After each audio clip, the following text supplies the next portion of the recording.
Each of us has a different story to tell, a different story to live out. Each of us has a responsibility to be clear about what that story is, about the impact that that story has upon the others that we meet along the road.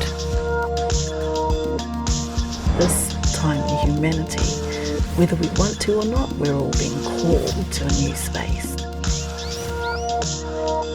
Violence is not the way to solve our problems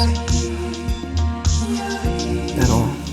We have always known how to live better than the way that we have been for far too long. It's sharing respect and love one for another.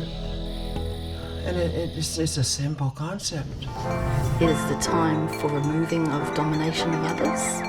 It is the time for allowing for freedom and acceptance of difference. It is the time for allowing people to be who it is they wish to be in whatever colour or kaleidoscope they like that to be. Who am I?